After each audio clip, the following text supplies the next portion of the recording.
रथ को दोनों सेनाओं के मध्य में ले चलिए।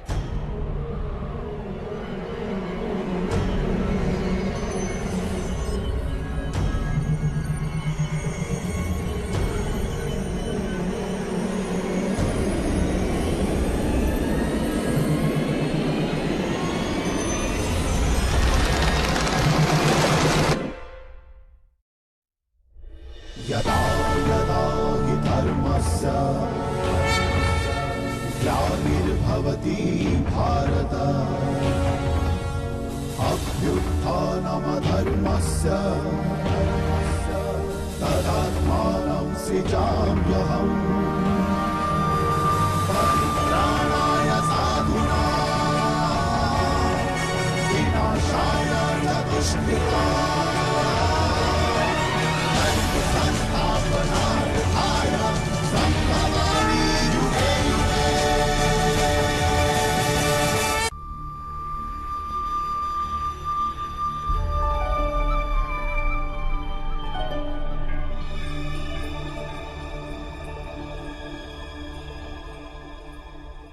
क्या देखोगे पार्थ?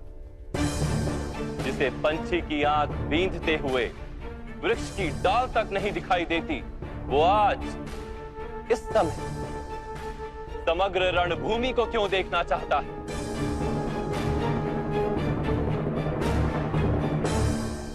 विपक्ष की सेना का परीक्षण करना चाहता हूं माधव, और अपनी सेना का भी निरीक्षण करना चाहता हूं। जानना चाहता हूं इस युद्ध में किसकी मृत्यु से धर्म की स्थापना होगी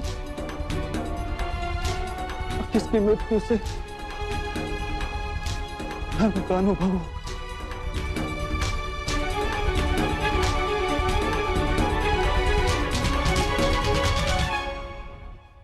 मैं ये जानना चाहता हूं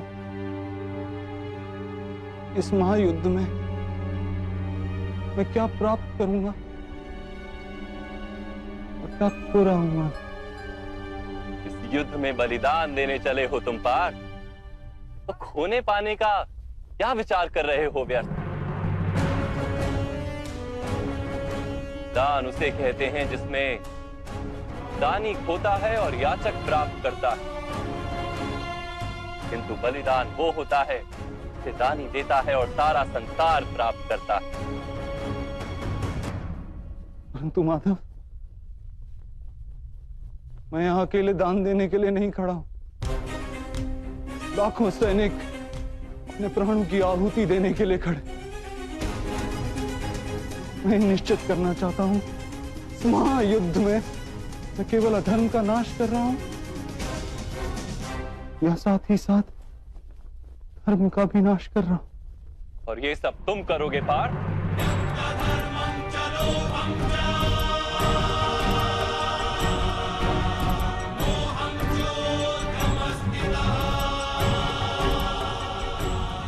निर्माण और विनाश की शक्ति है तुम्हारे पास। विनाश और निर्माण का कार्य तो स्वयं ईश्वर करते हैं पार्थ, तुम तो केवल एक साधन। तो क्यों इन सब बातों का उत्तरदायित्व वो अपने सर पर लेकर अहंकार बढ़ा रहे हो? मैंने तुमसे कहा था पार्थ, जो व्यक्ति ये जान लेता है कि वो स्वयं कुछ नहीं करता, उसी के हाथों कोई महत्व का कार्य हो पाता है। कदापि तुम भूल गए। इसलिए देख लो पार्थ, देख लो जो देखना चाहते हो, क्योंकि दान देने से पूर्व यदि दानी के हाथ कांपे तो उसे दान का पुण्य प्राप्त नहीं हो पाता।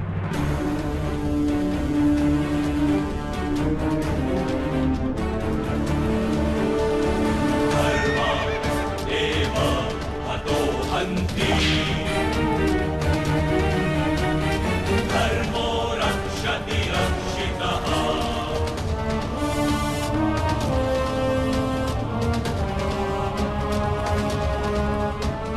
धर्मदेव हतो हन्ति। धर्मो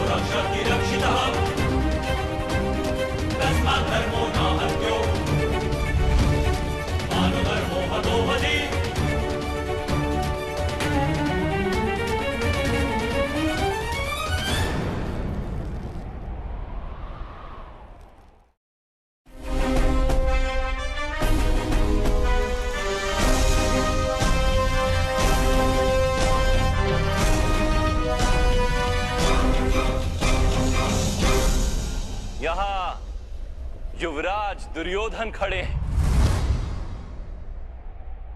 स्मरण करो पार्थ, पांचाली को दासी बनाकर द्यूत सभा में लाने का आदेश इन्होंने ही दिया था। दुशासन, ले आओ उस दासी द्रौपदी को इस सभा में।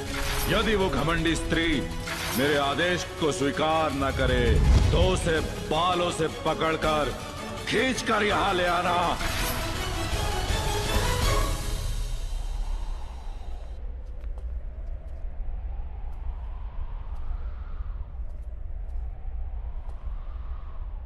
यहां देखो पार्थ, ये है तुम्हारे मामा श्री शकुनी। आज तो इनके हाथों में तलवार है, किंतु छल से संहार करने का प्रयास करते हैं सदा।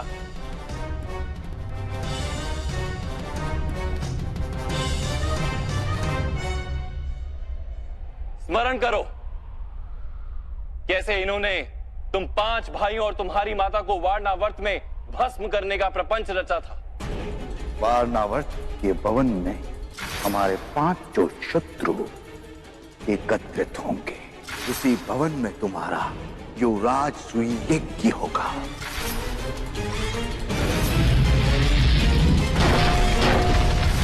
अब इधर देखो पार्थ, दुशासन, इन्हीं हाथों ने पांचाली के केश खींचने की उद्दंडता की थी।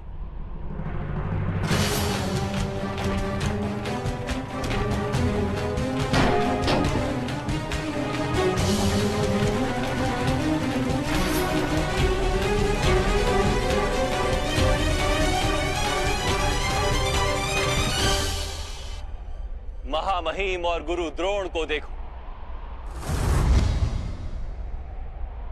मौन रहकर पांचाली का अपमान देखते रहे।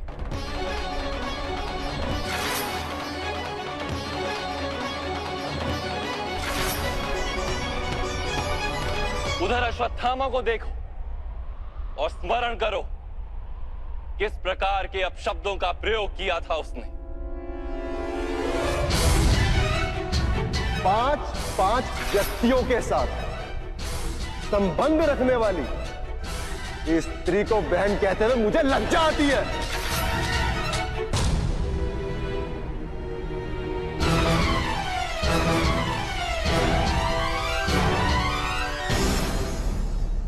क्या अब तुम्हारा हृदय प्रतिशोध से नहीं चलता पार्थ? क्या न्याय मांगने के लिए अब तुम्हारा मन नहीं तड़पता? क्या अब शस्त्र उठाने का संकल्प नहीं जन्म लेता हृदय में? क्या अब युद्ध अनिवार्य नहीं लगता?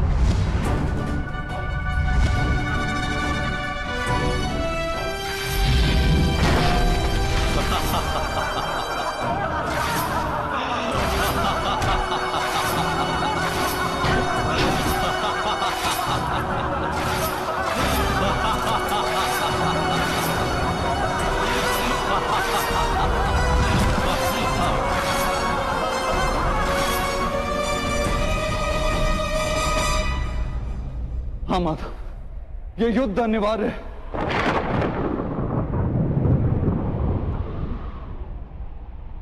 अब ये युद्ध तुम्हारे लिए अनिवार्य है। तो महामहिम को एक बार पुनः देखो पार्थ और स्मरण करो कैसे उन्होंने तुम्हें प्रेम और रक्षण दिया पद पद पर। स्वयं बलिदान देकर तुम्हें और तुम्हारे परिवार को अधिकार दिलाने का प्रयत्न किया। जब तक तुम राजा बनकर हस्तिनापुर के सिंहासन पर बैठे हो, मैं प्रतिपल जीऊंगा तुम्हारा रक्षण करने के लिए। किंतु आज पांडु पुत्रों को भी सुख का एक अवसर दे दो पुत्र।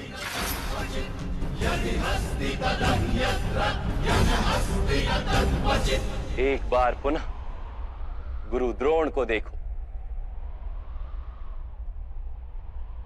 और स्मरण करो कितने गर्व और प्रेम के साथ उन्होंने तुम्हें अपना परम ज्ञान दिया था। तुम विश्व के श्रेष्ठ धनुर्धर बनोगे। मैं तुम्हें विश्व का श्रेष्ठ धनुर्धर बनाऊंगा, ये मेरा वचन है पुत्र। तुम्हें विश्व का सबसे बड़ा धनुर्धारी बनाने के लिए उन्होंने अपने माथे पर पाप का भार उठाया था। स्मरण करो पार्थ। तुम मुझे गुरु दक्षिणा के रूप में अपने दाहिने हाथ का अंगूठा दोगे।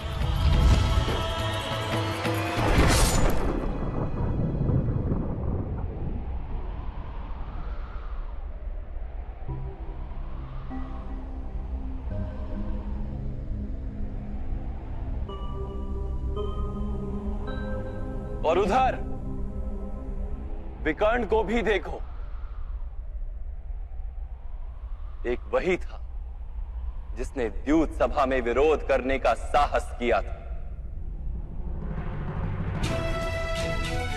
युद्ध में यदि कोई राजा हारता है तो उसे शस्त्र छोड़ने ही पड़ते हैं, लेकिन किसी स्त्री को ऐसे निर्वस्त्र नहीं किया जाता। योद्धा का निशस्त्र होना और स्त्री के निर्वस्त्र होने में भेद है ज्येष्ठ।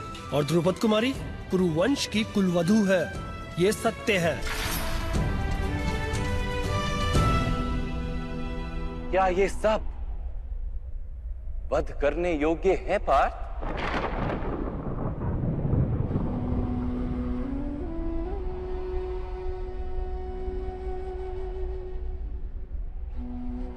नहीं माधव, मैं इनका वध कैसे कर सकता हूं? अवश्य, किंतु अपने पक्ष को भी देख लो पार्थ।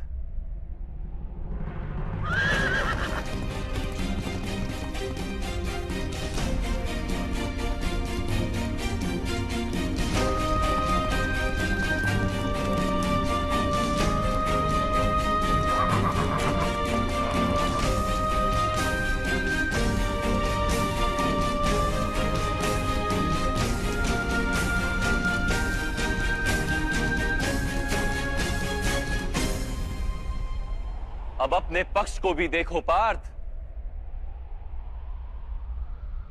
तुम्हारे ज्येष्ठ भ्राता युधिष्ठिर, भ्राता भीम, तुम्हारे अनुजों को देखो, तुम्हारी संतानें, तुम्हारे भतीजों को देखो। इनमें से अनेक की मृत्यु हो जाएगी इस युद्ध में।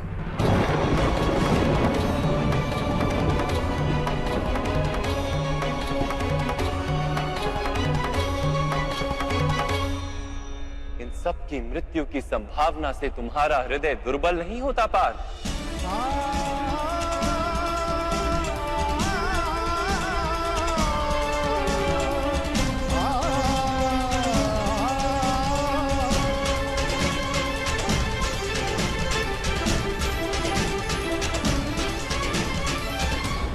अब ये भी विचार करो कि भ्राता दुर्योधन का क्या दोष यदि उन्हें राज्य की लालसा। उनकी माता पहले गर्भवती बनी थी, ये सत्य है। दुशासन ने यदि पांचाली के वस्त्र खींचकर अपराध किया था, यदि वो अपराध है तो तुमने भी तो अपने ज्येष्ठ भ्राता का आदेश मानकर अपनी पत्नी का अपमान होने दिया। क्या वो अपराध नहीं था? महामहिम ने अपने प्रण को अधिक महत्वपूर्ण माना और अपनी कुलवधू की लाज को कम महत्व का जाना। क्या वो अधर्म नहीं? और तुम्हारे ज्येष्ठ भ्राता युधिष्ठिर ने अपने माने हुए धर्म का वहन करने के लिए द्यूत सभा में भाग लिया। क्या वो अधर्म नहीं था?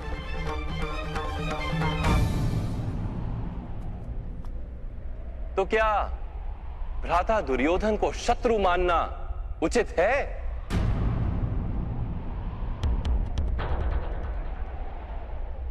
क्या तुम्हें अपने पक्ष में धर्म दिखाई देता है पार्थ?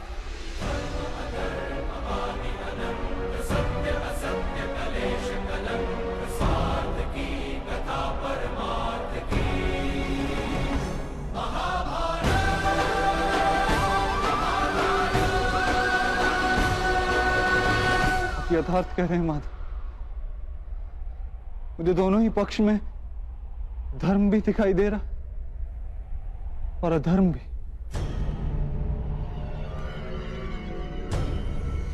अर्थात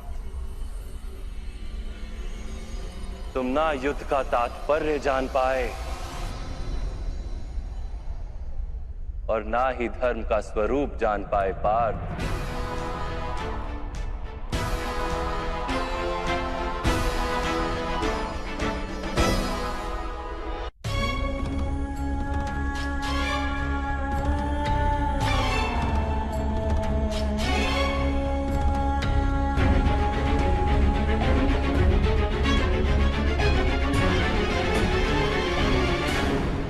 मेरी मति मंद हो गई है माधव।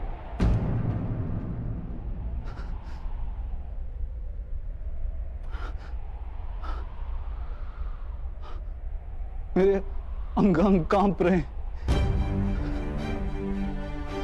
मेरे हाथों में शस्त्र उठाने की शक्ति नहीं। मेरा गांडीव मेरे हाथों से फिसला जा रहा है माधव।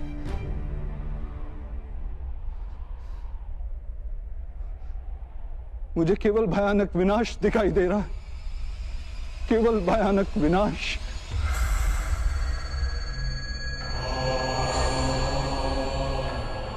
क्यों? किस हेतु माधव?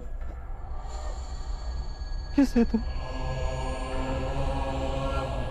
अपमान की पीड़ा, अन्याय का विचार या प्रतिशोध का संकल्प, ऐसा कोई कारण नहीं है मेरे पास। कोई भी कारण नहीं है माधव कि मैं इतने बड़े विध्वंस का स्वीकार कर सकूं। नहीं मां। विध्वंस ही नव निर्माण का कारण है पार्थ।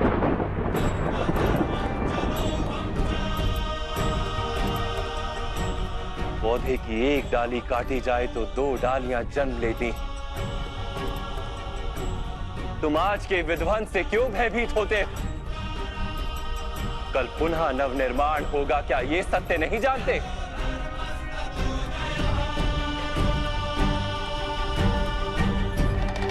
क्ले भयम अस्मगम पार्थ ने तत्वयूपपद्यते। ये नपुंसकता तुम्हें शोभा नहीं देती। युद्ध करना तुम्हारा कर्तव्य है पार्थ। शस्त्र उठाओ।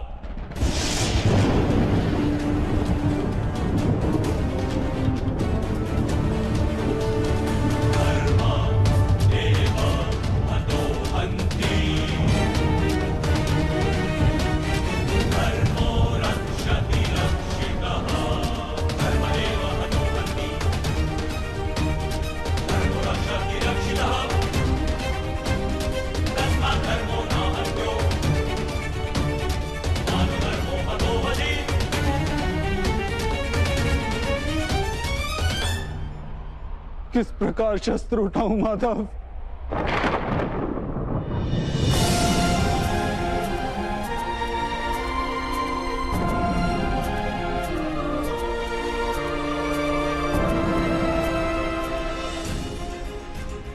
जिनकी सेवा करना जीवन का परम सौभाग्य माना गया, ऐसे पितामह गुरु द्रोण, मामा श्री और ज्येष्ठ भ्राता के सामने शस्त्र उठाने का साहस नहीं है मेरे अंदर में मां। उनका वध करके यदि मुझे स्वर्ग का राज्य भी प्राप्त हो जाए तो व्यर्थ है मां, व्यर्थ।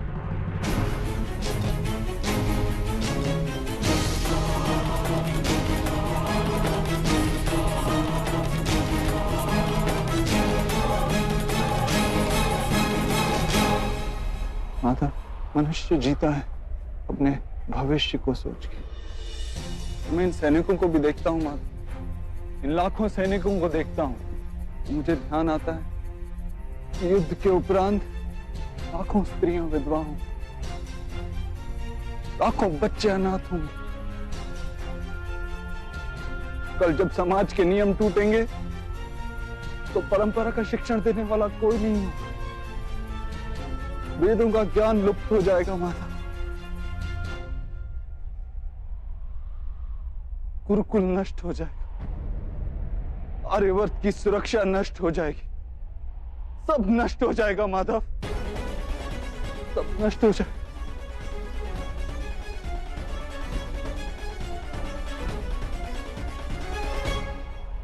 बुद्धिमान व्यक्तियों जैसे तर्क देते हो, किंतु वास्तव में मूर्खतापूर्ण बातें करते हो पार्थ। क्या नष्ट हो जाएगा? वृक्ष के कुछ पत्ते झड़ जाएं या नए उगाएं, उसे आनंद या दुख का कारण नहीं कहा जाता। पत्तों के जन्म का उद्देश्य और उनके जीवन का अर्थ केवल वृक्ष को जीवित रखना होता है। वैसे मनुष्यों के जन्म और जीवन का कारण वास्तव में समाज का सुख है। समाज संसार के लिए, और ये सारा संसार सृष्टि के लिए, और ये सारी सृष्टि स्वयं परमात्मा के लिए है पार्थ। जो इस तथ्य को जान लेता है, उसे धर्म का मार्ग सदा ही स्पष्ट दिखाई देता है। हाँ पार्थ, इस युद्ध में विध्वंस होगा, अवश्य होगा।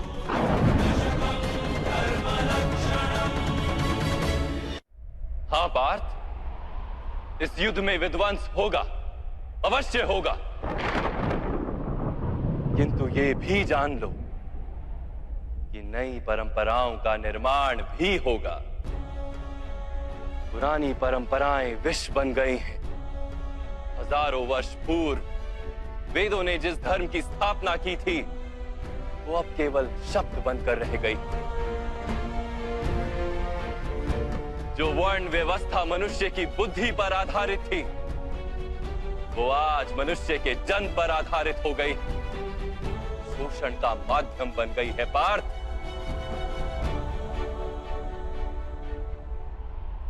पुरानी व्यवस्थाएं टूटेंगी, नई व्यवस्था का जन्म होगा।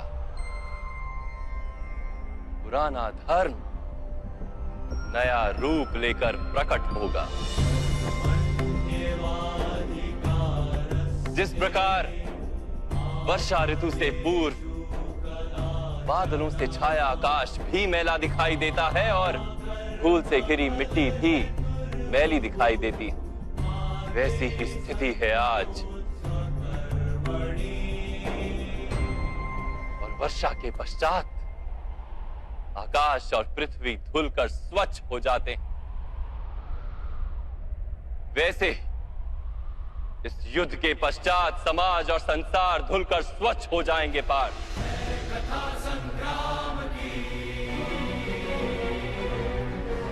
इस युद्ध के पश्चात ये संसार और समाज भी स्वच्छ हो जाएगा। इसलिए मोह का त्याग करो पार्थ, समग्र संसार के लाभ का विचार करो। शस्त्र उठाओ और युद्ध करो, शस्त्र उठाओ और युद्ध करो, शस्त्र उठाओ और युद्ध करो, शस्त्र उठाओ और युद्ध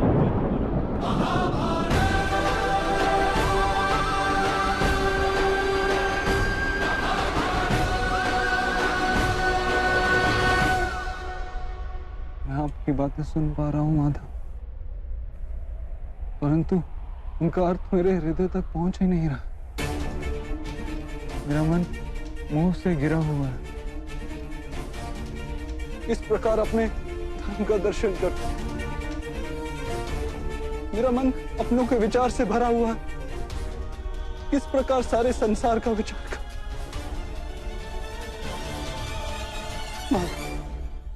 आपने कहा था कि आप मेरे रथ को उचित दिशा में ले चलेंगे।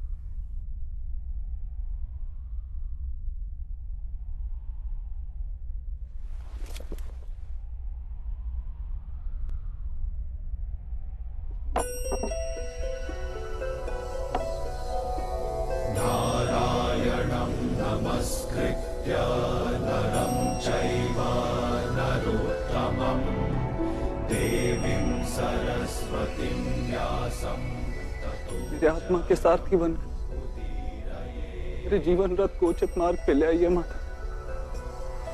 नारायणं नमस्कृत्य नरं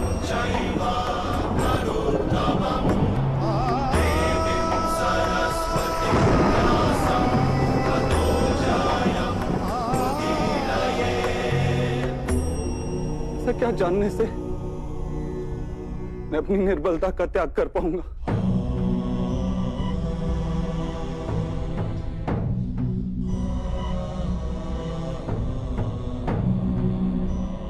उठो पार्थ।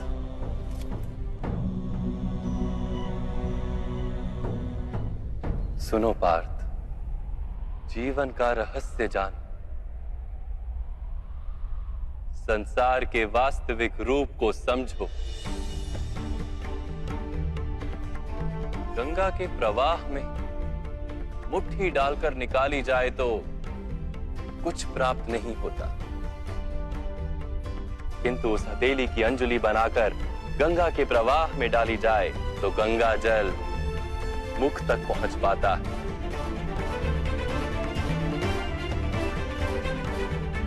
विचार करो पार्थ, अहंकार की मुट्ठी बांधी है या समर्पण की अंजुलि बनाई है तुमने? इस ज्ञान को ग्रहण कर पाओगे?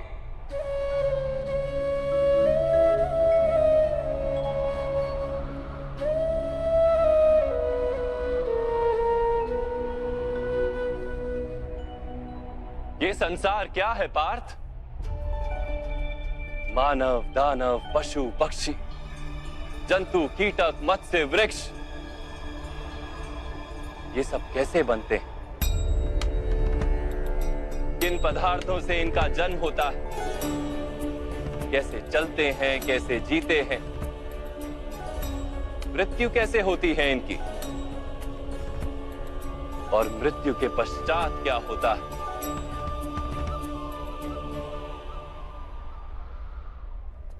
इस रहस्य का विचार करो। मनुष्य की देह मिट्टी से बनी है माता। जल उसमें रक्त आदि बनकर प्रवाह करता है। अग्नि देह को तापमान देती है और देह में रिक्त स्थानों में आकाश प्रकट होता है। अर्थात धरती, वायु, जल, अग्नि और आकाश, इन पंच महाभूतों से ही शरीर का निर्माण हो। अर्थात महामहिम गुरु द्रोण पृथ्वी, जल, वायु, अग्नि और आकाश से अधिक कुछ भी नहीं। धर्म ज्ञानी भी पंच महाभूत का जोड़ है और अधर्मी भी। तो मोह किसका कर रहे हो पार्थ? मिट्टी का? परंतु माधव, इस मिट्टी के देह से ही तो मनुष्य एक दूसरे का परिचय पाते हैं। सारे संबंध इस मिट्टी के देह से ही तो होते हैं। नहीं पार्थ, यदि ये सत्य होता तो मृत्यु के पश्चात देह को नष्ट क्यों किया जाता है? वास्तव में ना मनुष्य का परिचय उसकी देह से है और ना ही संबंधों का आधार उसकी देह से। मनुष्य का स्वभाव, उसके बर्ताव और उसके कार्य उसका परिचय। ये स्वभाव, बर्ताव और कार्य कैसे बनते हैं, इसे समझो पार्थ। मनुष्य जीवन केवल 20 दृश्य और अदृश्य पदार्थों का मेल है पार्थ, किंतु फिर प्रत्येक मनुष्य के स्वभाव तथा कार्य भिन्न भिन्न प्रतीत होते हैं। इसका कारण है सृष्टि के 3 गुण, तमस, रजस और सत्व। ये 3 गुण क्या है माधव? तमस का अर्थ होता है अंधकार। बिना अच्छे बुरे का विचार किए जीवन व्यतीत करने को तामसिक व्यवहार कहा जाता है।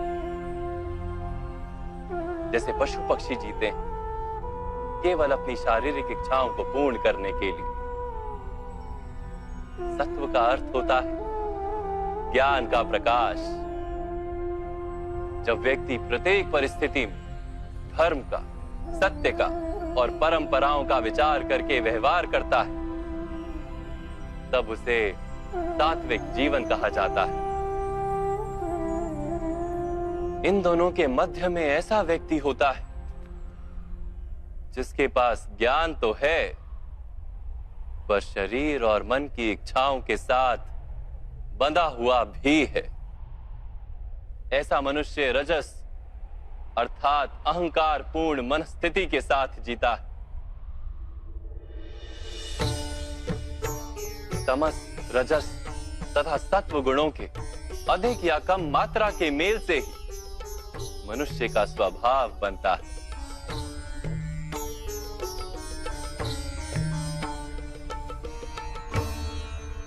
सामने देखो पार्थ, इन सब में तुम्हें कौन से गुण दिखाई देते हैं?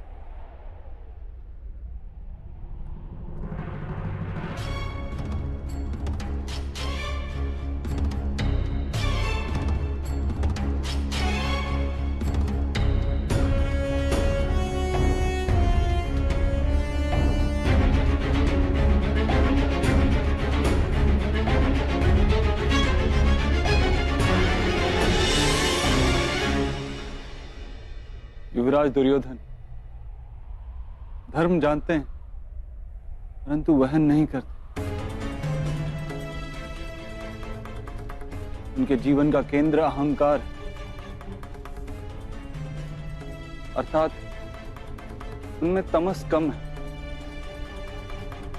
रजस अधिक है और सत्वगुण पूर्णता नहीं।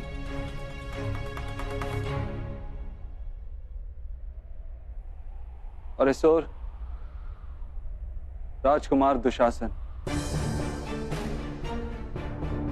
उन्होंने सदैव अपने ज्येष्ठ भ्राता का आदेश माना बिना विचार के, अर्थात इनमें केवल तमस।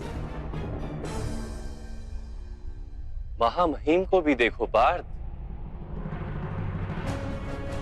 सत्व के साथ तमस का मेल है, अहंकार नहीं है, किंतु पुरातन धर्म, पुरानी परंपराओं और प्रण के साथ बंधे, आवश्यकता होने पर भी अपना प्रण नहीं तोड़ सकते।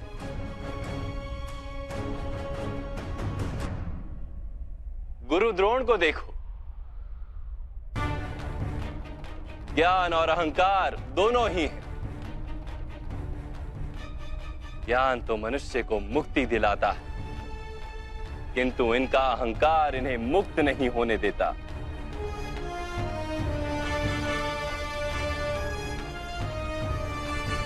परंतु माधव,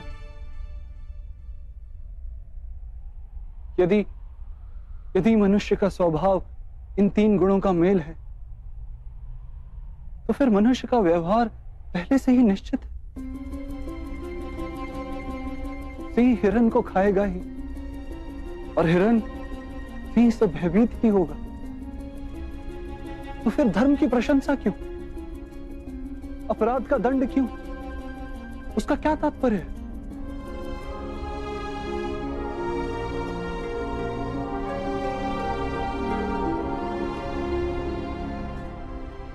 उत्तम प्रश्न है पार्थ, किंतु पहले मनुष्य क्या है ये तो जान लो। मनुष्य केवल 5 महाभूत नहीं, 5 पदार्थ नहीं, 5 ज्ञानेंद्रियां, 5 कर्मेंद्रियां तथा 3 गुण, ऐसी 23 वस्तुओं का मेल भी नहीं। मनुष्य को चलने फिरने तथा कार्य करने हेतु शक्ति की आवश्यकता होती है, और उस शक्ति को चेतना कहते हैं। तो क्या माधव, मनुष्य इसकी चेतना है? नहीं पार्थ, मनुष्य की चेतना के साथ उन 23 वस्तुओं के मेल का नाम प्रकृति है। 24 वस्तुओं से बने मनुष्य नामक यंत्र में वास करता है पुरुष, अर्थात परमात्मा का अंश। उसे आत्मा कहा गया। जब प्रकृति और पुरुष का मेल होता है, अर्थात जब परमात्मा का अंश आत्मा बनकर देह में वास करता है, तब मनुष्य जीवित होता है। यह आत्मा क्या है माधव, और इसे जानने का क्या उपाय है? मनुष्य जैसे रथ का उपयोग करता है, वैसे ही आत्मा शरीर नाम के इस यंत्र का उपयोग करती है। शरीर के माध्यम से शरीर के सुख दुख का उपभोग करती है, किंतु आत्मा शरीर नहीं पार्थ। शरीर का नाश किया जा सकता है, किंतु आत्मा का नाश नहीं किया जा सकता। नैनं छिन्दन्ति शस्त्राणि नैनं दहति पावका न चैनं क्लेदयन्त्यापो न शोष्यति मारुता। आत्मा ना शस्त्रों से छेदी जा सकती है और ना ही अग्नि से जलाई जा सकती है। ना जल उसे निर्बल कर सकता है और ना ही पवन उसे सुखा सकती है। आत्मा शरीर में रहते हुए भी अमर है। न हन्यते हन्यमाने शरीरे। पार्थ, शरीर की हत्या की जा सकती है, किंतु आत्मा की हत्या नहीं की जा सकती। आत्मा तो सर्वव्यापी है, अचल है, स्थिर है, सनातन है। पुराना वस्त्र त्याग कर जैसे मनुष्य नया वस्त्र धारण करता है, वैसे ही आत्मा पुराना शरीर छोड़कर बार बार नया शरीर धारण करती है। परंतु माधव, मैं तो जगत का अनुभव अपने शरीर के माध्यम से ही करता हूं। स्वयं को देह न जानकर मैं आत्मा कैसे जान सकता हूं? स्वयं को आत्मा के रूप में जानना असंभव भी नहीं पार्थ। अंध भी जीते हैं, गूंगे भी जीते हैं, जिनके पास हाथ पैर नहीं होते वो भी जीते हैं।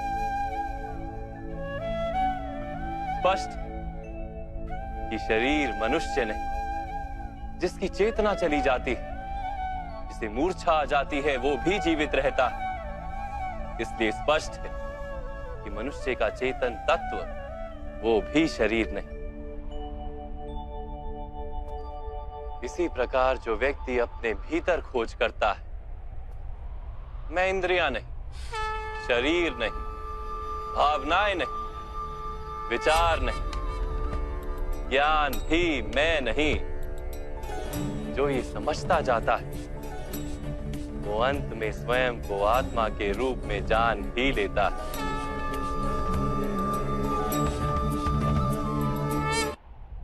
यह आत्मा का क्या कार्य है माधव?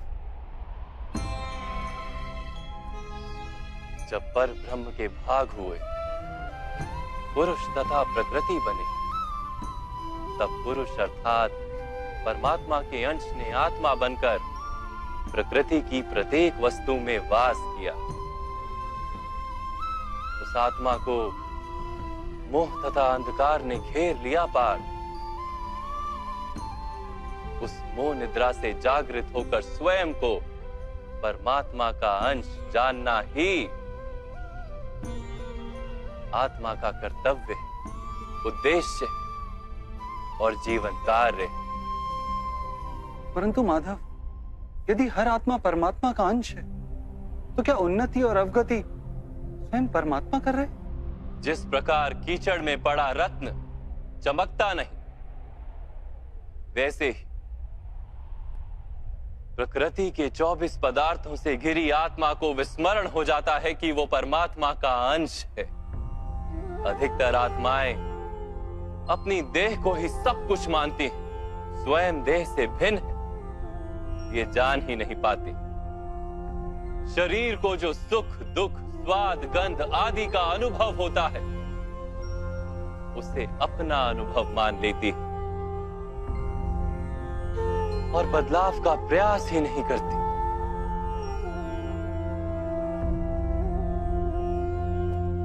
जो आत्माएं बदलाव का प्रयत्न नहीं करती,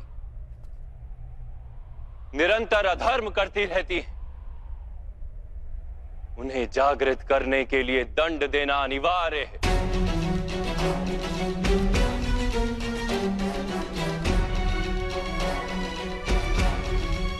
तुम भी ये जान लो पार्थ कि तुम शरीर नहीं, केवल एक आत्मा हो। इस रणभूमि में दिखाई देने वाला प्रत्येक योद्धा वो नहीं जो तुम उन्हें मानते हो। कुछ समय के लिए इन सब ने शरीर में वास किया, इनके शरीर मरेंगे किंतु ये सब अमर,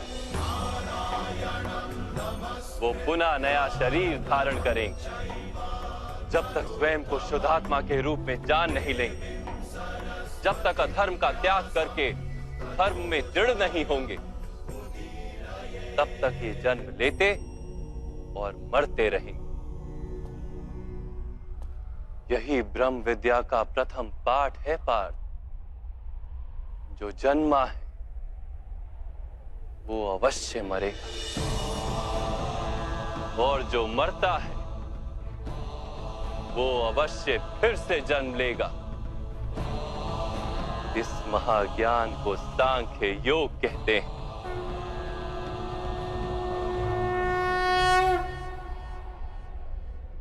धर्म और अधर्म क्या है माधव? जिस मार्ग पर चलकर मनुष्य स्वयं को आत्मा के रूप में देखता है, परमात्मा के अंश के रूप में स्वयं को जानता है, उस मार्ग को धर्म कहते हैं।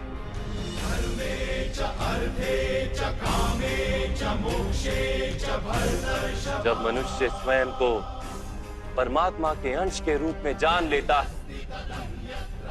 तब उसे ये अनुभूति होती है कि ये सृष्टि ही परमात्मा है और ये परमात्मा ही सृष्टि है। सृष्टि और परमात्मा में कोई भेद नहीं।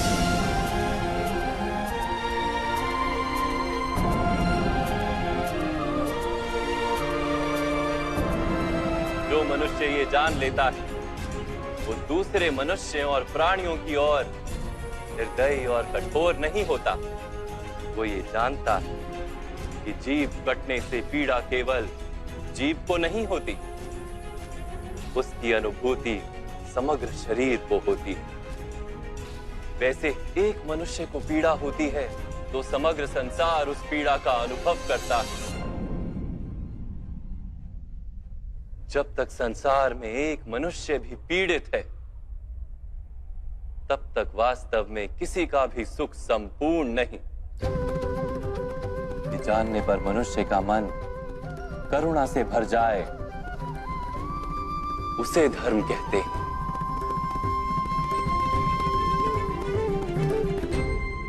जब किसी पर तमस गुण छाया होता है, तो वो दूसरों के प्रति कठोर, निर्दयी और स्वार्थी हो जाता है। अपने माने हुए सुख के लिए दूसरों को दुख देता है।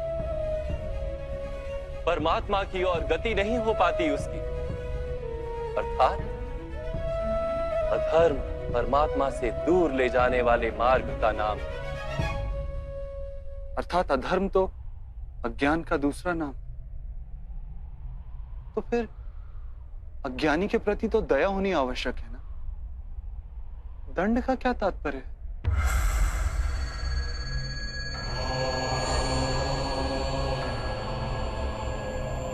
अज्ञानी जब ज्ञान का मूल्य जानने को सजना, ज्ञान पर दृष्टि डालने को भी सजना,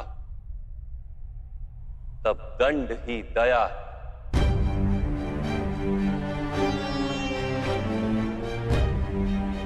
उसके प्रति भी और दूसरों के प्रति भी।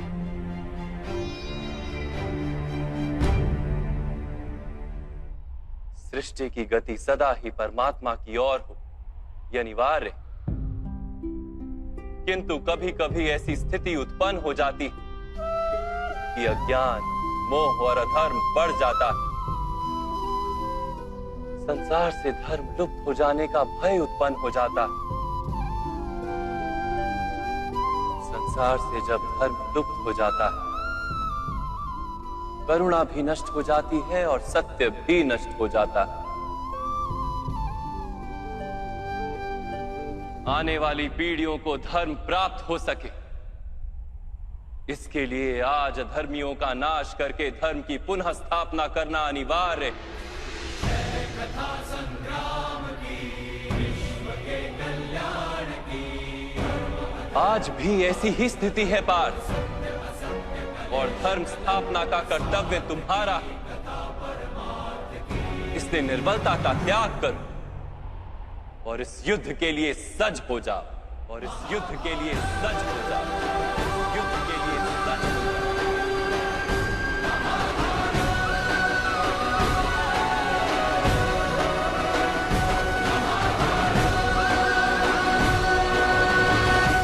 परंतु मेरे हाथों हत्याएं होंगी माधव, मेरे कारण किसी के प्राण जाएंगे तो मेरे अंतर की करुणा का नाश नहीं हो जाएगा? और यदि धर्म का आधार करुणा है तो क्या मेरी आत्मा धर्मी नहीं हो जाएगी?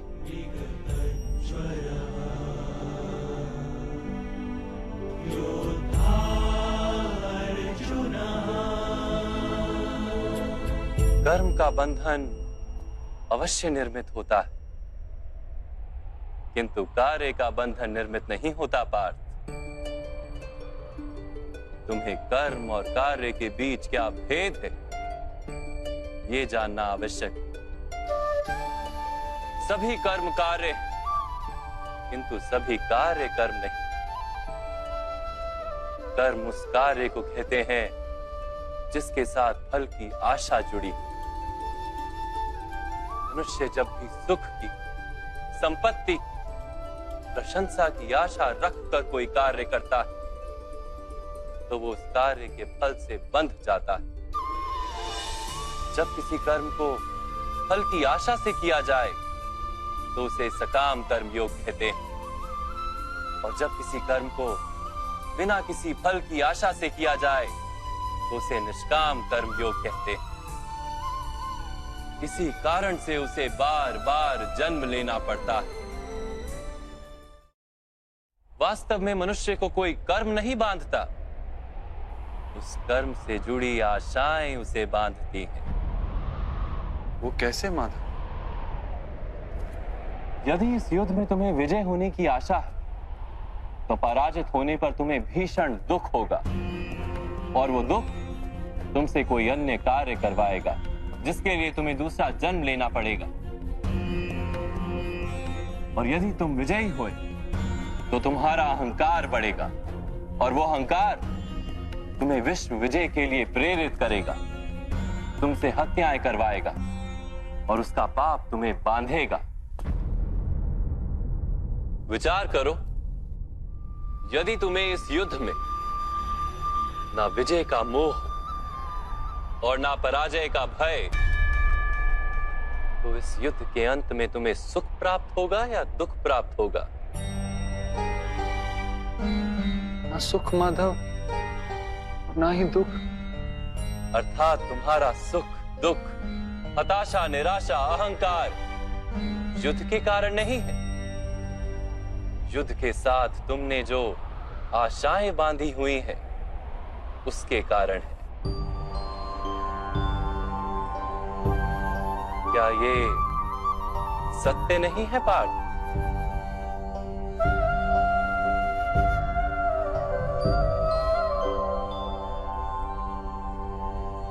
सुख दुखे समे कृत्वा लाभा लाभो जया जयो ततो युद्धाय युज्यस्व नैवं पाप मवाप्स्यसि। अर्थात सुख दुख को समान मानकर लाभ हानि जय पराजय का विचार किए बिना यदि तुम युद्ध करोगे कौन्तेय, तो तुम पाप के भागी नहीं बनोगे। इसी को कर्म योग कहते हैं। जो सांख्य का ज्ञान प्राप्त कर लेता है वो ये जान लेता है कि वो शरीर नहीं, केवल एक आत्मा है। शरीर के भोग और अनुभव तो केवल मृत्यु तक है, अर्थात वास्तविक नहीं, केवल माया है। उसके लिए कर्मयोगी बनना सरल हो जाता है। परंतु माधव, यदि कार्य से बंधन निश्चित है तो क्या संसार का त्याग करके संन्यास लेना उचित नहीं? इसी विचार का परिणाम है कि आज ये युद्ध हो रहा है पार्थ।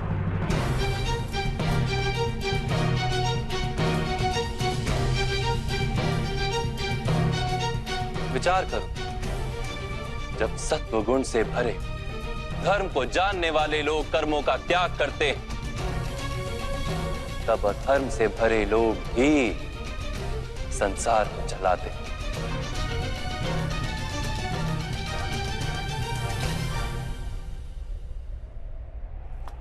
यदि महामहिम ने संसार का त्याग ना किया होता तो आज अधर्म इतना बढ़ता ही नहीं।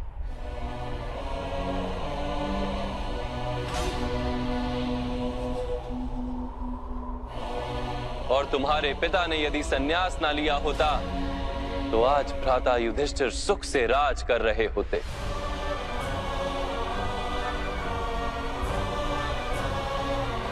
और अपनी प्रजा को न्याय और धर्म का ज्ञान दे रहे होते। किंतु दुखदायक बात तो यह है पार्थ कि सत्वगुण से भरे मनुष्य ही संसार को लाभ दे सकते हैं, किंतु वो ही संन्यास का विचार करते हैं।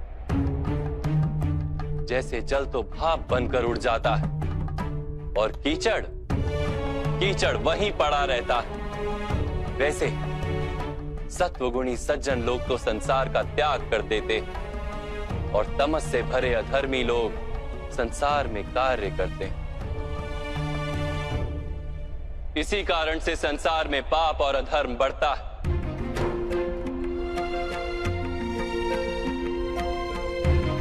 किंतु कर्मयोग इस विचित्र स्थिति से सारे संसार का रक्षण करता है। कर्मयोगी फल की आशा का त्याग करता है, किंतु कर्मों का त्याग नहीं करता। वो इसी संसार में रहता है, सन्यासी की भांति सारे कार्य करता है, किंतु उनमें लिप्त नहीं होता। कर्मयोगी अपनी संतानों से, स्वजनों से, अपनी प्रजा से कोई अपेक्षा या आशा नहीं रखता। स्वयं उसे संन्यास का लाभ होता है, किंतु समाज को संसारी की भांति लाभ देता है।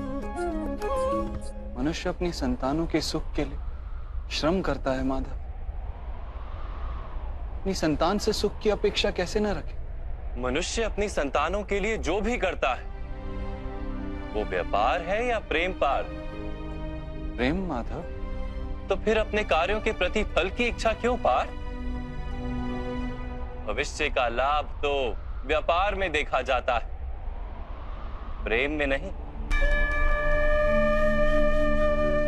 जो मनुष्य अपनी संतानों का चरित्र निर्माण उचित रूप से करता है, संतानों को प्रेम और धर्म के संस्कार देता है, उसकी संतानें भी मनुष्य को प्रेम और सुरक्षा अवश्य देती। संतानों के कर्म, स्वजनों के व्यवहार उनके कर्म हैं पार्थ। और जब उनके कर्मों पर हमारा कोई अधिकार नहीं होता तो उनसे आशाएं और अपेक्षाएं रखने का क्या प्रयोजन? यदि गहन विचार करोगे पार्थ तो शीघ्र ही ये जान लोगे कि जीवन में ऐसा कोई कार्य नहीं है जिसके साथ आशाएं और अपेक्षाएं जोड़ना अनिवार्य हो। जब सृष्टि ही परमात्मा है और मनुष्य स्वयं परमात्मा का अंश है तो सारे कार्य परमात्मा ही करते हैं, मनुष्य स्वयं कुछ नहीं करता। यही कर्मयोग का मूल सिद्धांत है पार्थ।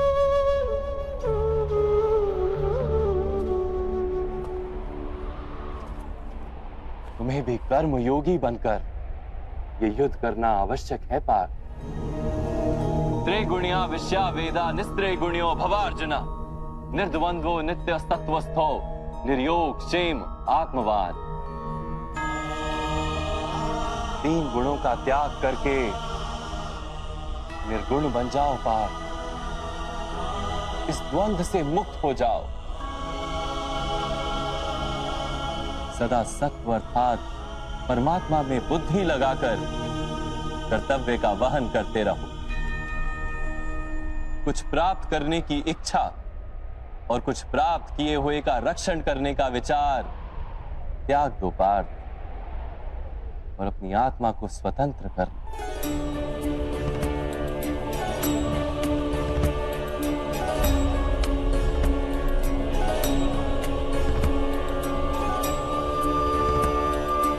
स्मरण रहे पार्थ, कर्मण्यवाधिकारस्ते मा फलेषु कदाचन मा कर्म फल हेतुर्भू मा ते संगोस्त्व कर्मणि।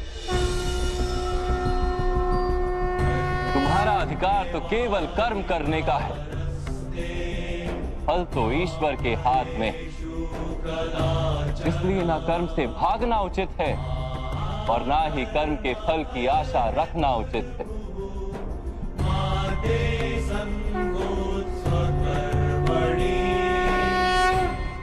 जो फल का त्याग कर दे परंतु कर्म का त्याग ना करे, ऐसे कर्म योगी को कैसे जाना जा सकता है माधव? विश्या विनिवर्तन्ते निराहारस्य देहिनः रसवर्जम रसोप्यस्य परम दृष्ट्वा निवर्तते। सुनो पार्थ, जो स्वाद से छूटने के लिए भोजन का ही त्याग कर देता है, वास्तव में उसके मन से स्वाद की लालसा कभी जाती ही नहीं। उसे दोहरी हानि होती है। एक तो वो निर्बल हो जाता है, जिसके कारण परमात्मा को प्राप्त करने का जो प्रयत्न अनिवार्य है उसे वो नहीं कर पाता, और दूसरा सदा ही उसका मन स्वाद की लालसा से भरा रहता है। इसलिए भोजन का त्याग करने से उत्तम है स्वाद की लालसा का ही त्याग कर दिया जाए। कर्मयोगी अपने मन की सारी लालसाओं को खींच लेता है, जीवन को कर्तव्य मानकर कार्य अवश्य करता है, किंतु उन कार्यों से जुड़ता नहीं। और बात, जो व्यक्ति अपने कार्यों से आशाएं और इच्छा नहीं रखता, उसी के कार्य पूर्ण होते हैं। एक असफलता से दुखी होकर जिसका मन डोलता नहीं, एक सफलता से आनंदित होकर जो स्वयं को सर्वश्रेष्ठ नहीं मानता, ऐसे ही व्यक्ति को कर्म योगी कहते हैं। और ऐसा व्यक्ति जीवन में बार बार सफल होता है।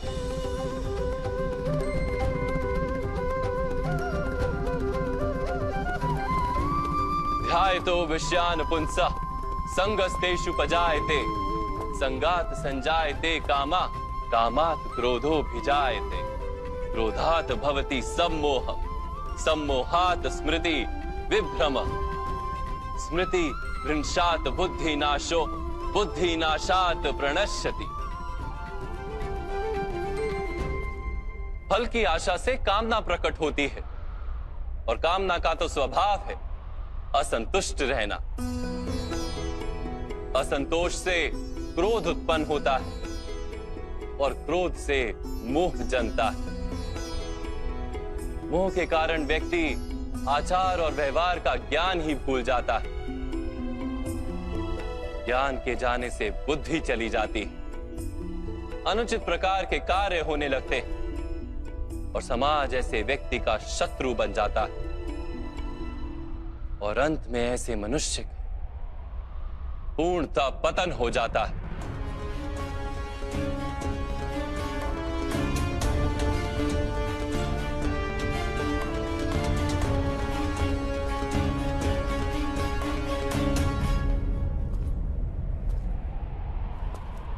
जैसे भ्राता दुर्योधन,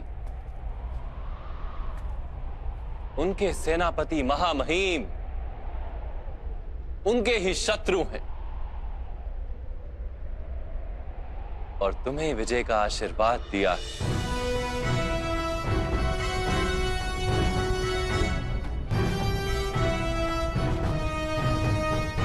पार्थ, कर्मयोग ब्रह्म विद्या का दूसरा चरण है। परमात्मा में अपनी बुद्धि स्थिर करो, स्वयं को आत्मा जानो, मिथ्या बंधनों से मुक्त हो जाओ और फल की आशा का त्याग करके केवल कर्म करते रहो।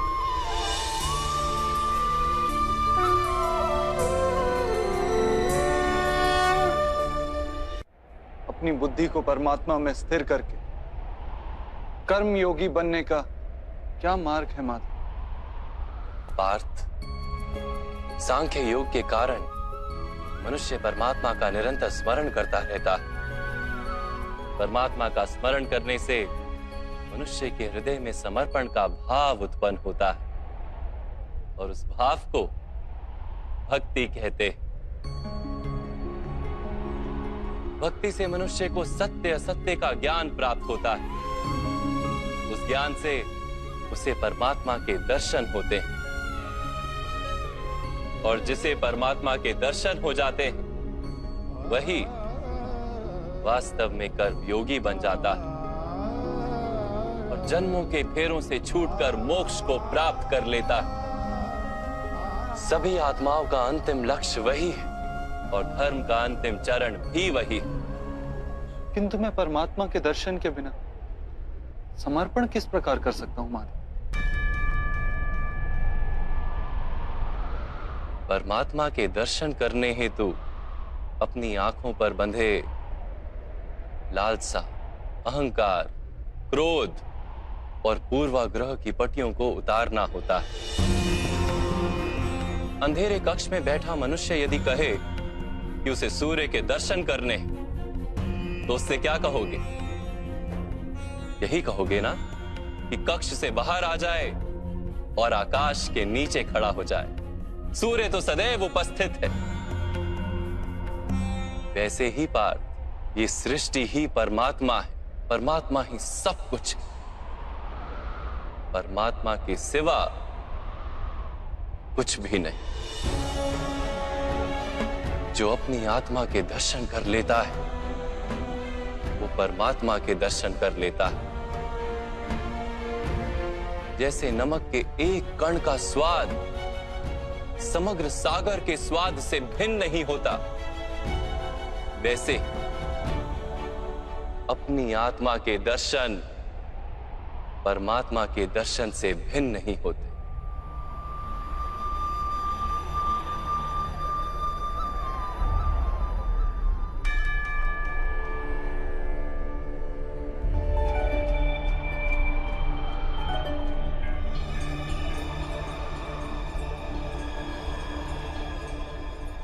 माधव, क्या आप भी परमात्मा हैं?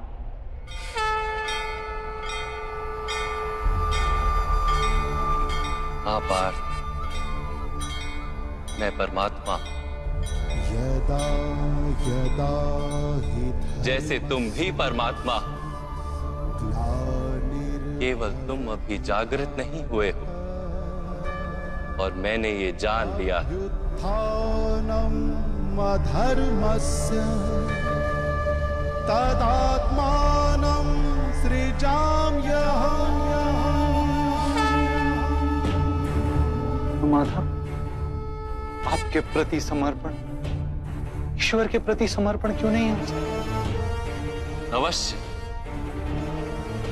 मेरे प्रति समर्पण ही परमात्मा के प्रति समर्पण। सर्वधर्मान् परित्यज मामेक शरणम व्रज। सारे जगत का त्याग करके मेरी शरण में आ जाओ पार्थ। यदा यदा हि धर्मस्य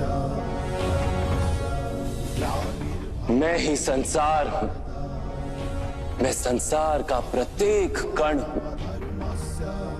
मैं ही सूर्य हूं और मैं ही चंद्र हूं। मैं ही नक्षत्र हूं और मैं ही सभी ग्रह हूं। मैं सूर्य से भी अधिक पुरातन हूं और किसी वृक्ष पर खिली कली से भी नया हूं। मैं ही सारे मनुष्य हूं। मैं ही स्वर्ग और नरक को धारण करने वाली शक्ति हूं। मैं ही दुर्योधन हूं और मैं ही अर्जुन भी।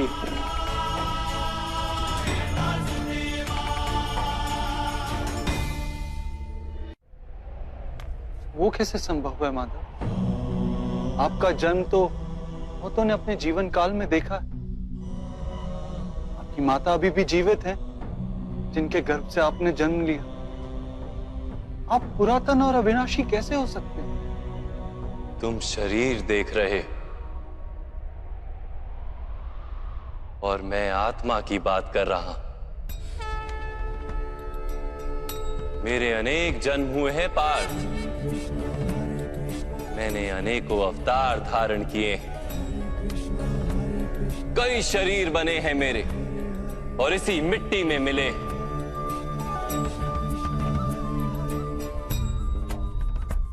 और आगे भी मैं बार बार जन्म लूंगा।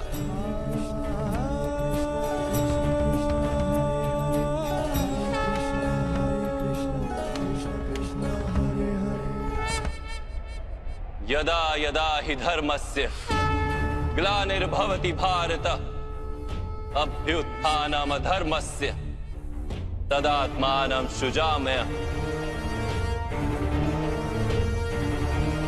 परित्राणाय साधूनां विनाशाय च दुष्कृतां धर्म संस्थापनार्थाय संभवामि युगे युगे।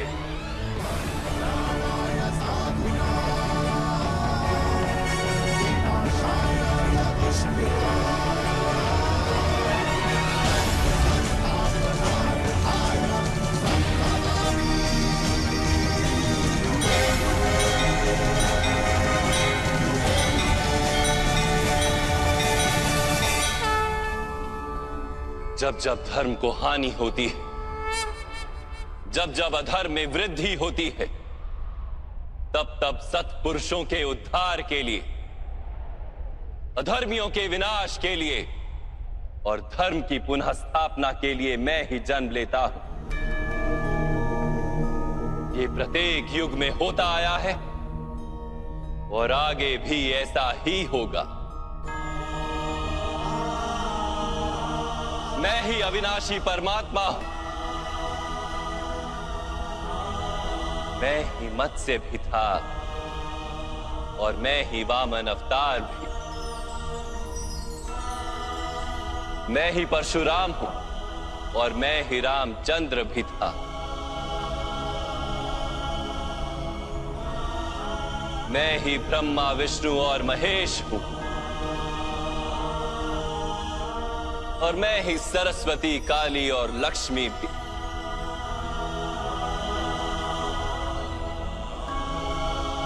मैं ना पुरुष हूं, ना स्त्री हूं और ना ही नपुंसक।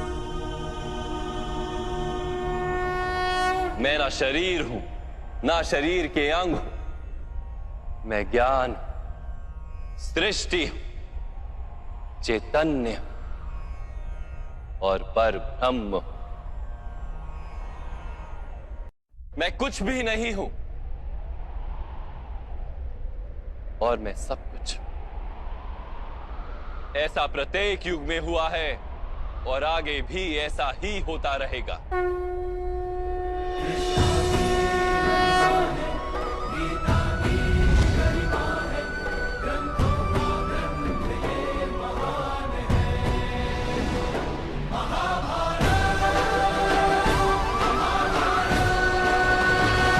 जब तुम आत्मज्ञान प्राप्त करोगे पार्थ, स्वयं को मुझसे जुड़ा ही पाओगे। तब तुम भी मेरी ही भांति स्वयं को परमात्मा के रूप में देखोगे। किंतु उस पद को प्राप्त करने हेतु मेरे प्रति संपूर्ण समर्पण अनिवार्य है। समर्पण क्या है माधव? समर्पण मन की ऐसी स्थिति का नाम है जब मनुष्य अपने सारे संकल्पों का त्याग कर देता है, स्वयं से किसी प्रकार के निर्णय अथवा प्रण भी नहीं लेता। जिस प्रकार के कार्य उसे दिए जाते हैं उसी प्रकार के कार्य करता है। वास्तव में समर्पण का अर्थ होता है अपने आप, अपने मन को, बुद्धि को, ज्ञान को, इच्छा को, आशा को, अपनी भावनाओं को, अपना सब कुछ किसी को अर्पण कर देना। और ऐसे समर्पण को भक्ति कहते हैं।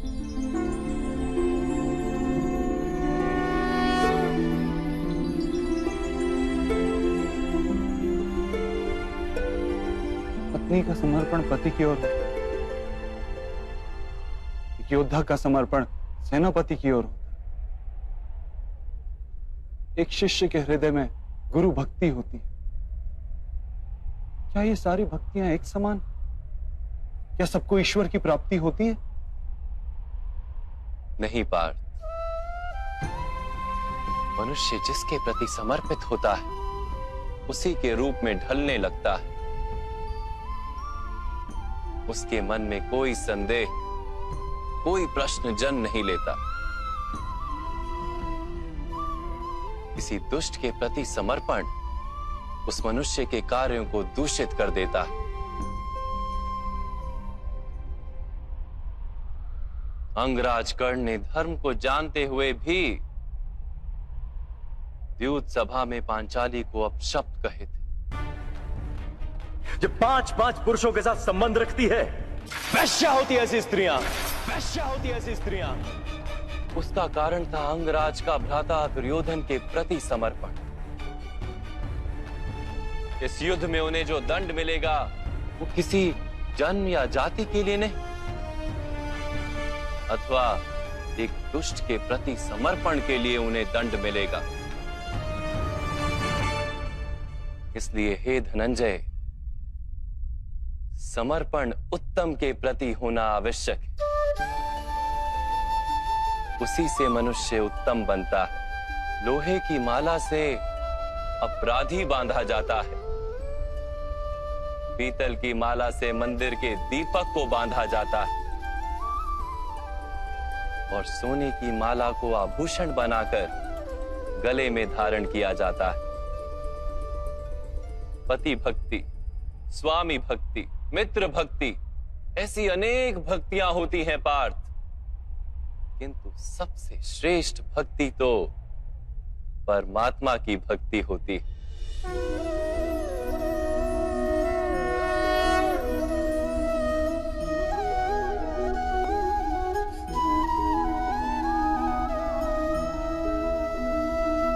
किंतु परमात्मा की भक्ति का सांख्य अथवा कर्म योग से क्या संबंध है? सांख्य योग के कारण मनुष्य स्वयं को आत्मा के रूप में जानता है। कर्म योग से वो जीवन के बंधनों से छूट जाता है, और भक्ति के कारण मनुष्य को परमात्मा के वास्तविक रूप का ज्ञान होता है। परमात्मा के ज्ञान से मनुष्य जन्म मरण के फेरों से छूटकर सच्चिदानंद स्वरूप को प्राप्त कर लेता है। परमात्मा में समाकर स्वयं परमात्मा हो जाता है। जैसे जल की छोटी सी बूंद जब सागर में मिलती है तो स्वयं सागर बन जाती है। अर्थात इस शरीर का कोई महत्व ही नहीं है माधव। अवश्य महत्व है पार्थ। शरीर के माध्यम से ही मनुष्य को परमात्मा का साक्षात्कार होता है। मृत्यु और नए जन्म के बीच के समय में आत्मा के ज्ञान में वृद्धि नहीं हो पाती। इस जन्म में प्राप्त अनुभव, ज्ञान, विचार और अभ्यास को लेकर आत्मा नया शरीर धारण करती है। आत्मा की प्रगति और अधोगति शरीर में रहकर ही संभव है।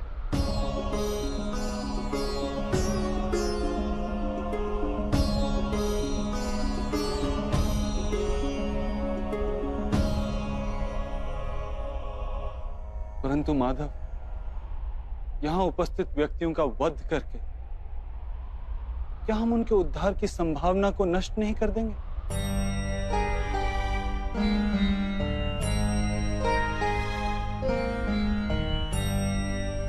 तुम्हारे शत्रु धर्म की मर्यादा को तोड़ चुके हैं पार्थ। अधर्म ही उनका स्वभाव बन गया है।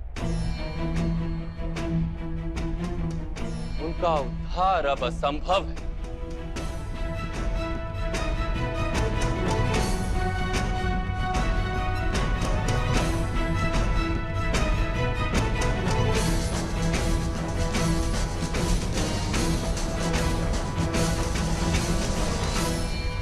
अपराधी को एक सीमा तक ही उद्धार का अवसर दिया जा सकता है। मैंने शिशुपाल के 99 अपराधों को क्षमा किया था, किंतु 100 अपराधों के पश्चात उसे दंड देना आवश्यक था। अपराधी को यदि अपराध करने दिया जाए तो उसका अधिक से अधिक पतन होता है।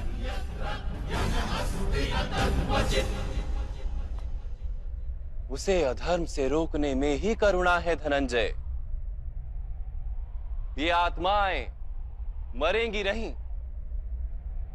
अधर्म से दूषित शरीर का त्याग करके नया शरीर धारण करेंगी और उस शरीर में उनकी प्रगति की संभावना अधिक होगी। इस विचार से यदि तुम युद्ध करोगे तो वो उचित है। मनुष्य का शरीर उसकी संपत्ति भी है और मर्यादा भी। धर्म के मार्ग पर प्रवास करने वाला मनुष्य अपने शरीर को शुद्ध करता है और उसके माध्यम से आत्मा का साक्षात्कार करता है। इसी को क्षेत्र क्षेत्रज्ञ संबंध कहा गया है। मैं इसका तात्पर्य नहीं जान पाया माधव। जब मनुष्य ये जान लेता है कि उसका शरीर एक भूमि का टुकड़ा है, अर्थात क्षेत्र है, और वो उस शरीर में रहने वाला, उस शरीर को समझने वाला अर्थात क्षेत्रज्ञ है, तब वो शरीर के माध्यम से अपनी प्रगति साध पाता है। आत्मा शरीर में रहकर 3 गुणों का समतोलन करती है। तमस को घटाकर सत्व को बढ़ाने का उपाय करती है और ईश्वर की भक्ति करके परमात्मा के साथ एक हो जाती है। भक्ति कैसे की जाती है माधव? क्या समर्पण ही भक्ति नहीं? नहीं पार, समर्पण तो भक्ति का प्रथम चरण है। वास्तव में भक्ति किसी कार्य का नाम नहीं, वो तो केवल मनस्थिति का नाम है। आवश्यक है कि मनुष्य जब तब यज्ञ याग यम नियम योग और स्वाध्याय के माध्यम से अपने अंतर को शुद्ध करे और परमात्मा के प्रति समर्पित रहे। मनुष्य अपने सारे कार्य, सभी कार्यों के फल, अपने जीवन का प्रत्येक श्वास परमात्मा को समर्पित करता रहे।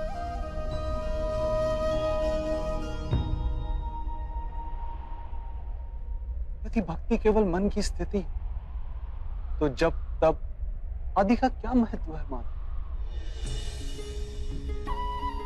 जैसे आज धोया हुआ पात्र कल पुनः मैला हो जाता है, वैसे ही मनुष्य का मन बार बार परमात्मा से विमुख हो जाता है। इसीलिए आवश्यक है कि जब तप और स्वाध्याय आदि के माध्यम से स्वयं को निरंतर ये स्मरण दिलाता रहे कि उसका जीवन परमात्मा के प्रति समर्पित है। किस तट पर डुबकी लगाई जाए इसका महत्व नहीं, महत्व है डुबकी लगाने का। भक्ति योग का एक ही सार है पार कि मनुष्य परमात्मा को अपना जीवन अर्पण करके परमात्मा की भक्ति करता रहे।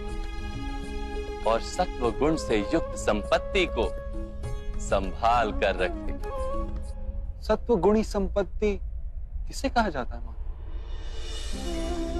अहिंसा सत्यम क्रोध त्याग शांति ही पेशुनम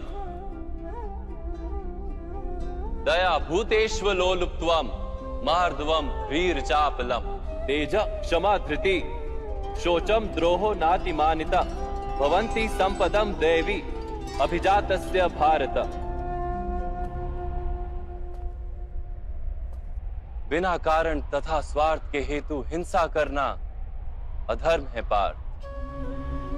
वास्तव में अहिंसा ही परम धर्म है और उसके साथ सत्य, क्रोध ना करना, त्याग, मन की शांति, निंदा ना करना, दया भाव, सुख के प्रति आकर्षित ना होना, बिना कारण कोई कार्य ना करना, तेज, क्षमा, धैर्य, शरीर की शुद्धता, धर्म का द्रोह ना करना तथा अहंकार ना करना, इतने गुणों को सत्व गुणी संपत्ति या दैवी संपत्ति कहा जाता है।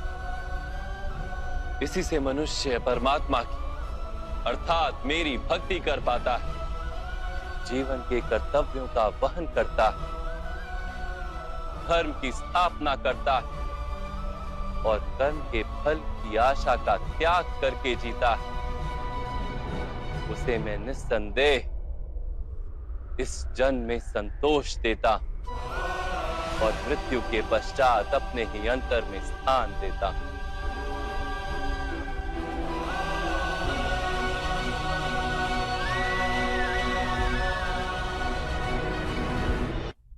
आपका रूप कैसा है माधव? सांख्य योग के माध्यम से मैंने ये जाना कि मैं एक आत्मा हूं, अमर हूं और इस नश्वर शरीर में केवल कुछ समय के लिए वास करता हूं। कर्मयोग के माध्यम से मैंने ये जाना कि जो फल की इच्छा का त्याग कर केवल कर्म करता है, उसे जीवन में शांति और सफलता प्राप्त। भक्ति योग के माध्यम से मैंने आपके प्रति समर्पण का महत्व जाना।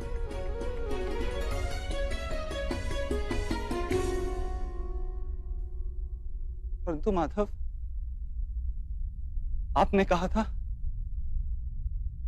कि यहां हर स्थान पर मनुष्य नहीं केवल परमात्मा है।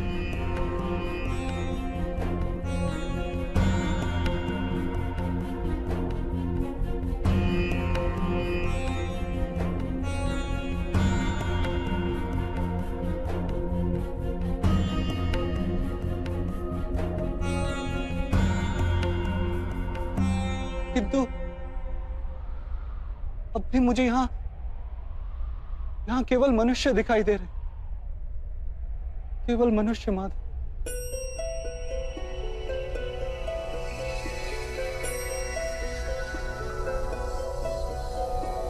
नारायणं नमस्कृत्य नरं चैव नरोत्तमं देवीं सरस्वतीं व्यासं ततो जयमुदीरये। मैं आपके वास्तविक रूप का दर्शन करना चाहता हूं माधव। आपकी शक्ति, आपका ज्ञान, तेज और ऐश्वर्य से युक्त परमात्मा स्वरूप को प्रत्यक्ष देखना चाहता हूं माधव। मुझे अपने अविनाशी स्वरूप का दर्शन दीजिए मां।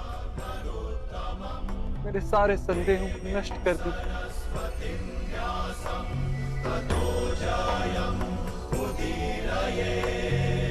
मुझे दर्शन दीजिए मां।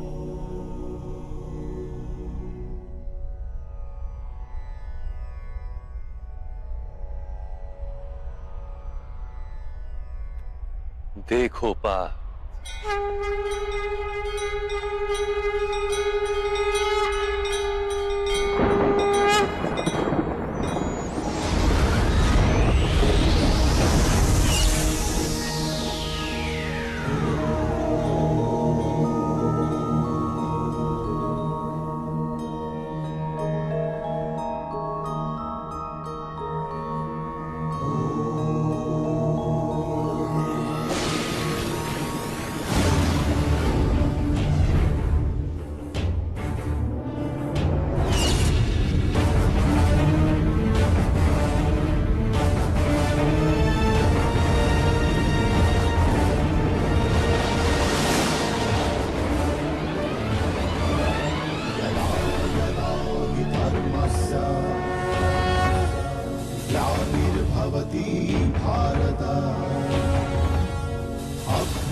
सांख्य योग से कर्म योग, कर्म योग से भक्ति योग और भक्ति योग से ज्ञान योग की प्राप्ति होती है। मेरे विश्व रूप का दर्शन करना ही वास्तविक ज्ञान है अर्जुन।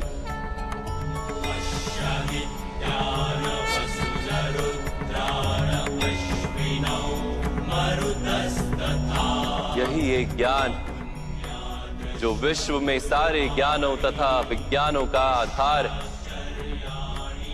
यही ज्ञान मुक्ति प्रदान करता है। देवताओं को भी जो दर्शन सरलता से प्राप्त नहीं होते, ऐसा वास्तविक रूप में तुम्हें दिखा रहा हूं अर्जुन।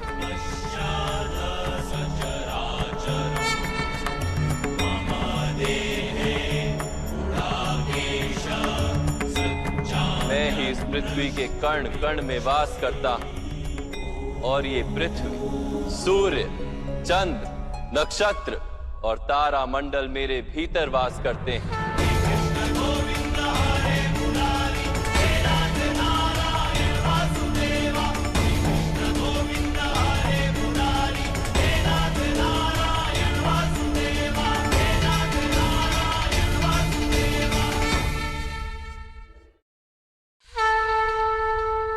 मैं ही सत्य हूं, मैं ही संपूर्ण हूं, मैं ही जीव और मैं ही शिव।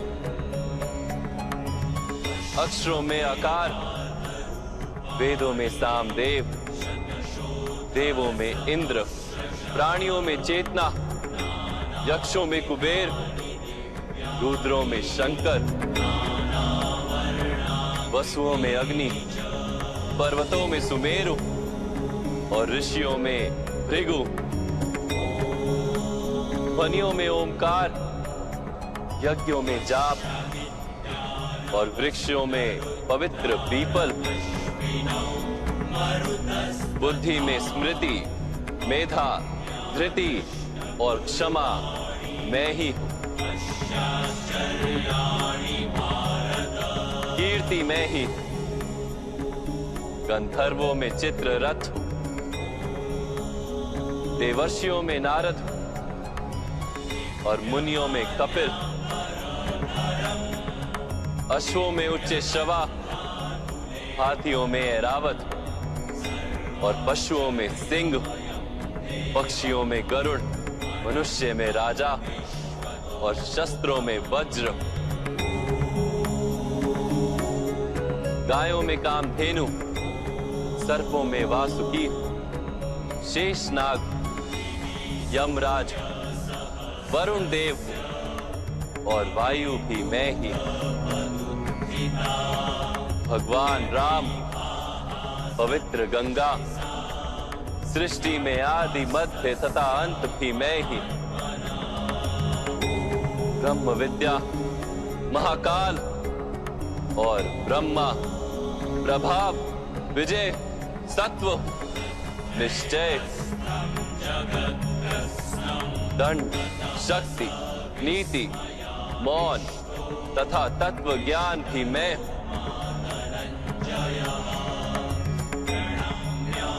वासुदेव, अर्जुन, वेद व्यास, ऐसा कुछ भी नहीं जो मैं नहीं। ऐसा कोई स्थल नहीं जहां मैं नहीं। मैं ही समय हूं और मैं ही जीवन और मृत्यु हूं अर्जुन। यहां उपस्थित सभी मनुष्यों की मृत्यु बनकर खड़ा हूं।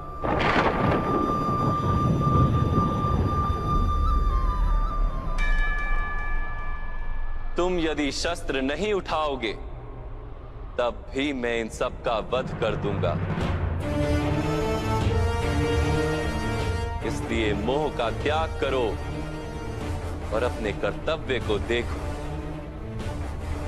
धर्म का भार उठाओ, गांडीव उठाकर शरसंधान करो।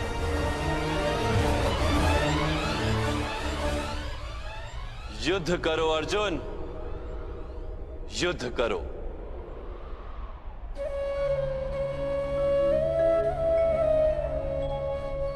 हे माधव, हे मधुसूदन, आज मेरे सारे संदेहों का नाश हो गया। कृपया अपने मनुष्य रूप में आ जाइए। मैं आपके प्रत्येक आदेश का पालन करूंगा। करिष्य वचनम तवा।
धनञ्जय ओजस्य बलवीर्यं श्वेतवाहनगुणाकेश महाबाहो अर्जुनः पुरुषोत्तम सव्यसाची धनुषगाण्डिवधारी शक्तिमान कीर्तिमान महानायक अर्जुनः पार्थस्य धनञ्जय ओजस्य बलवीर्यं श्वेतवाहनगुणाकेश महाबाहो अर्जुनः पार्थस्य धनञ्जय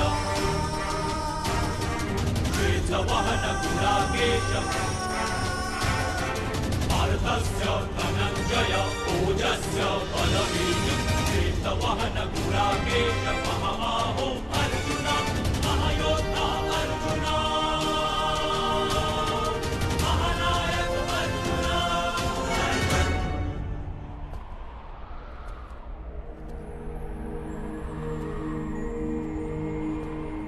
व्यर्थ चिंता है जीवन की, व्यर्थ है मृत्यु का भय।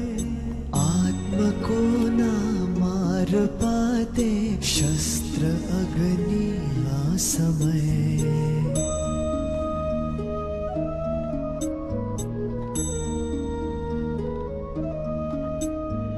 पंचभूतों की बनी ये देह केवल वस्त्र है। पंचभूतों की बनी ये देह केवल वस्त्र है। आत्मा का जो वास्तविक है घर कहीं अन्यत्र है।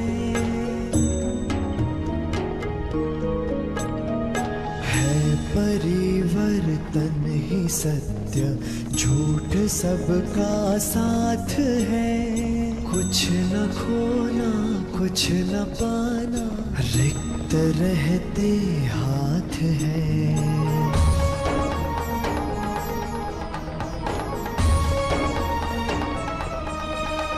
ईश्वर स्वयं है सृष्टि सारी, कहाँ उसको खोजना। जो भी होता शुभ ही होता, सब उसी की योजना। कामनाएं फल की छूटे, वो ही सच्चा कर्म है। ईश्वर चरण में हो समर्पण, वो ही केवल धर्म है। व्यर्थ चिंता है जीवन की, व्यर्थ है मृत्यु का भय। आत्म को ना मार पाते शस्त्र अग्नि ना समय।